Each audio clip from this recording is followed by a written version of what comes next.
Sama mah jangan keseringan dibanting-banting gitu. Yap, kembali lagi di channelnya aku Siska Maulani. Dan hari ini spesial banget karena aku mengundang salah satu frontliner toko iPhone yang lagi hits banget di Tasik. Boleh kenalan dulu dong? Boleh dong. Hai semuanya, kenalin aku Dea Lingga Siti Ajhari. Aku frontliner dari iPhone Tasik.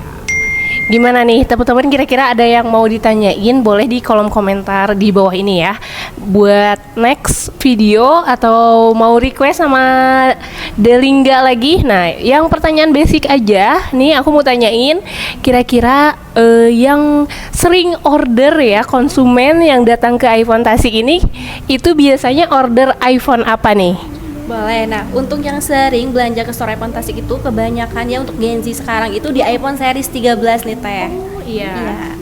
Kenapa tuh?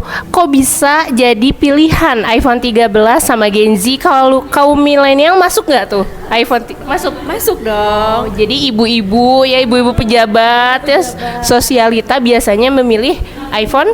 Series 13 kayak gitu. Kira-kira apa sih kelebihan iPhone 13 nih?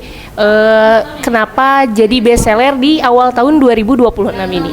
Boleh, sama aku dibantu dijawab ya. Nah, kenapa jadi bestseller nih di iPhone series 13 itu? Yang pertama, itu dengan dari segi harga ya. Segi harga di bawah 10 juta itu udah dapetin unit baru kayak gitu. Terus, pertama yang menggunakan ada fitur sinematiknya nih dari segi kamera, dari segi baterainya juga. Terus dari si bezelnya juga, si kameranya nih udah boba 2 tapi miring kayak gitu ya, horizontal kayak gitu. Terus dari banyak juga sih untuk kelebihannya ya, apalagi buat kalian nih yang suka konten kreator, itu cocok banget kayak gitu di iPhone series 13. iPhone 13 itu boba di bawah 10 juta itu worth it banget ya. Soalnya rata-rata boba itu kan di atas 10 juta ya. Jadi kelebihan dari iPhone 13 sendiri mungkin harganya minim budget ya. Jadi anak sekolah itu juga bisa ya. Genji sekarang pengen boba, nah bisa jatuhin pilihan ke iPhone 13. Mau tanya nih, tip and trick beli iPhone. Kira-kira apa nih yang harus kita siapin pas kita mau membeli iPhone selain dari budget ya? Soalnya mental udah kuat. Udah siap, foto-foto udah siap. Kalau misalkan budgetnya minim ya bingung juga ya. Kira-kira tips and trick menurut Delingga yang cantik ini apa nih yang harus disiapkan? Yang harus disiapkan memang ya, selain dari budget itu pasti ada dong. Yang pertama itu dari kita merawatnya kayak gitu. Yang pertama mah jangan keseringan dibanting-banting gitu, apalagi buat kalian punya pacar terus bertengkar sama pacarnya dibanting, jangan ya kayak gitu. Terus jadi iPhone nggak tahan banting ya? Iya, nggak tahan banting gitu iPhone. Terus apalagi tuh? Apalagi ya untuk tips and triknya? Kira-kira baterai. Oh iya, dari segi baterai kayak gitu ya. Nah, betul banget, kalau misalnya iPhone itu pasti ada yang namanya handphone itu pasti ada kelemahan dan kekurangan, kelemahan dan kelebihannya kayak gitu ya. Apalagi iPhone kayak gitu. iPhone itu pasti untuk kekurangannya itu dari segi baterai kayak gitu. Tapi saran dari aku, kalian itu jangan berpatokan ke yang namanya baterai health. Yang namanya baterai itu pasti bakalan turun mau unit baru ataupun unit second. Kayak gitu. Jadi, saran dari aku untuk pengecasannya juga dijaga, apalagi pengecasan itu wajib banget menggunakan original Apple atau enggak yang standar sama yang ori kayak gitu. Jadi tetap ya, produk ori itu harus selalu jadi yang utama. Apalagi sekarang kan banyak banget ya yang maksain pengen iPhone, belinya yang KW atau replika. Aduh, itu salah besar banget ya. Ya, karena sekarang second itu udah banyak, asal belinya di store yang benar-benar terpercaya ya. Sekarang apalagi nih, boleh di-spill dong, kira-kira apa sih sebetulnya kekurangan iPhone 13 yang nggak banyak orang tahu? Oke, boleh nih. Kebanyakan yang kalian tahu itu mungkin yang kurang, katanya ada yang rawan green screen sama white screen ya. Itu bisa dibilang kekurangan dari iPhone series 13, tapi memang tidak semuanya iPhone series 13 itu rawan green screen sama white screen. Intinya ya, untuk iPhone series 13 itu dengan budget segitu tuh gak ada kekurangannya kayak gitu ya. Paling itu aja sih, tipis ya.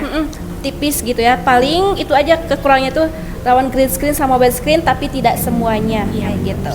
Jadi tetap kembali ke kita yang pakai ya.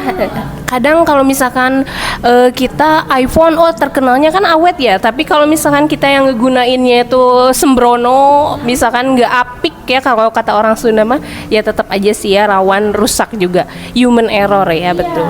Apalagi kalian yang sering nyimpan handphone di saku motor kayak gitu. Itu Terus tuh nggak bagus ya? nggak bagus, itu ngaruh loh ke kameranya kayak gitu, getar nantinya. Kira-kira tips and trick cara perawatan iPhone tuh apa tuh? Kayak barusan kan nyimpen di jok motor tuh nggak boleh banget, apalagi sambil ke jalan-jalan yang jelek kan ya, takut ke bentur-bentur. Terus apalagi nih kira-kira tips untuk perawatan iPhone sehari-hari? Boleh, selain dari misalnya dilarang nyimpan di motor, di saku motor, terus jangan disimpan di saku celana yang ketat, apalagi cowok-cowok nih yang suka pakai celana jeans kayak gitu, jangan keseringan disimpan di saku kayak gitu ya, cukup uang aja yang disimpan di saku kayak gitu. Terus disaranin juga jangan terlalu overcharging. Nah teman-teman nih kebanyakan sekarang itu overcharging, apalagi sambil main games kayak gitu ya. Nah kalau misalnya kalian untuk pengecasan itu aku saranin di 90 atau 95% aja gitu.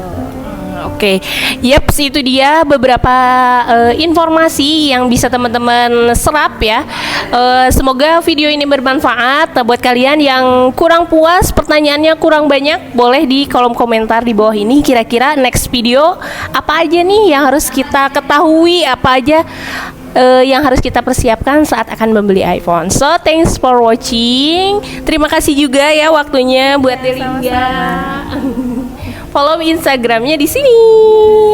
So, thanks for watching and see you next video. Bye bye. Wassalamualaikum warahmatullahi wabarakatuh.